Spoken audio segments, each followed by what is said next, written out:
Welcome to another installment of Overanalyzing Great Movies. Today we will look at a film that is maybe my favorite movie of all time, Pulp Fiction. This is a movie that has enough hard knocks to keep all the tough guys and ADHD-riddled teenagers in the audience happy, but at the same time has excellent characters, an intriguing story or set of stories, and is deep enough to keep the critics happy as well. There has probably not been a better cast assembled for any movie ever, and the film was written by Quentin Tarantino back when he was still young, edgy, and full of new ideas. I think one of the biggest things people wonder about this movie is what was the message?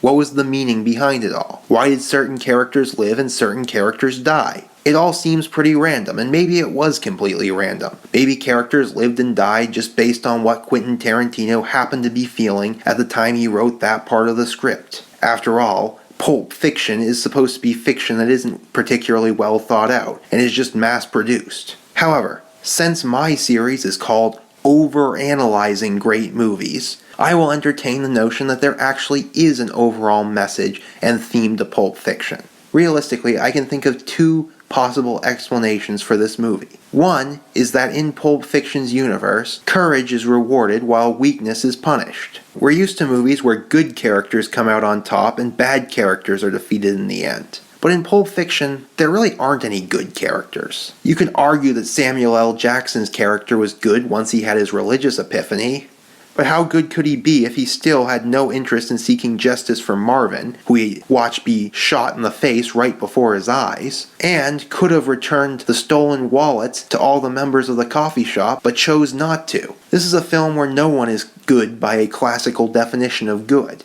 However, there are characters who are brave, and characters who are cowardly. Brett and his friend at the beginning of the movie behave like cowards. They try to weasel their way out of the situation instead of confronting Jules and Vincent. So they wind up dead. Marvin doesn't tell Jules and Vincent about the Jerry Seinfeld look-alike with a gun in the bathroom. So he winds up dead. Jerry Seinfeld look-alike isn't brave enough to come out of the bathroom until after his friends have been killed. So he winds up dead. It's hard to say whether Vincent is brave or a coward. He doesn't seem like a coward. He seems like he's the type of guy who's not afraid to do whatever he wants. However, when you look at his motivations, you see that he really is. Why does he take Mia Wallace out to dinner? Because he's scared of what'll happen to him if he doesn't. When he's tempted to hook up with her, why does he refuse to? Because he's scared of what would happen to him if he does. When she's about to die of a drug overdose, and he explains the situation to Lance, he seems only concerned with what Marcellus Wallace would do to him if he lets Mia die, not concerned about doing the good deed of saving her life. Throughout the whole film, Vincent is just motivated by what will happen to me if I don't do this. And so he winds up shot in the bathroom. Meanwhile, there are brave characters in the film. Butch is certainly a brave character. He could have just thrown the fight as he was supposed to, but instead he decides to win the fight and win it so voraciously that he kills his opponent in the process.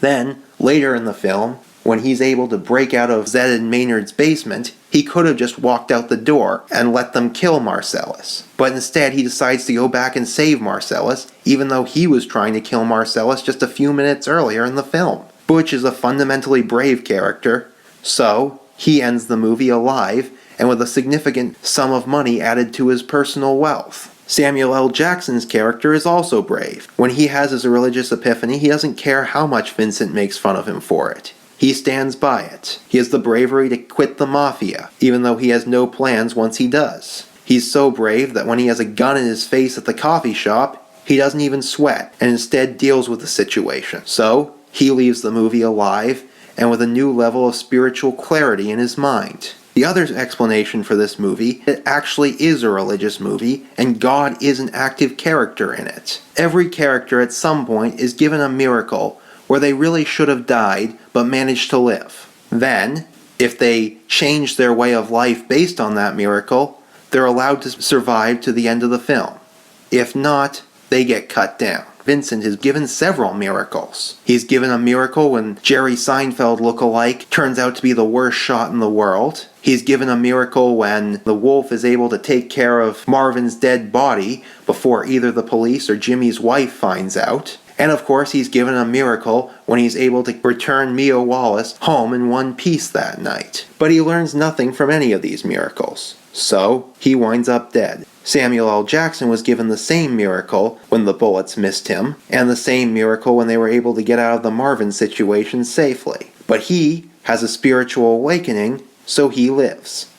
Butch is given a couple of miracles too when you think about it. He was given a miracle when he arrived at his apartment that Vincent was in the bathroom and Marcellus was out buying coffee, and one of them even left a gun on the counter for him to use. Later, he's given a miracle when he's able to break out of the ropes in Zed and Maynard's basement. Now, we don't know exactly what was going on in his head when he chose to save Marcellus. However, it's very possible that even if he didn't have a religious awakening, he had some sort of epiphany when he decided he better change his ways, quit taking advantage of people, and save Marcellus. It's possible that other characters are also going through the same process, although we don't see the full story during the length of the movie.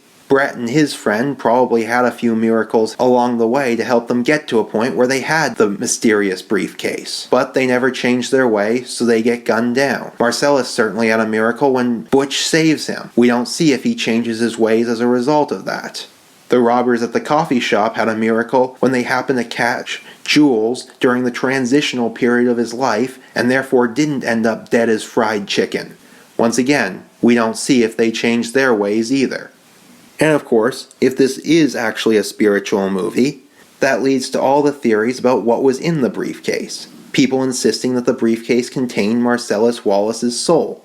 Now I have to admit I never really understood this one. I never really understood why a band-aid on the back of his neck meant that he'd sold his soul and had to send henchmen to get it back. However, if this was what was going on, and by the way, Quentin Tarantino has pretty much said it wasn't, but if it was, it would make sense that God would do what had to be done to make sure the briefcase did get back to him so his soul could be saved. I could probably continue talking about Pulp Fiction for another hour or so, but I think that's enough for this video. So, for now, I'm Isaac Insulla, and this is Overanalyzing Great Movies. See you next time.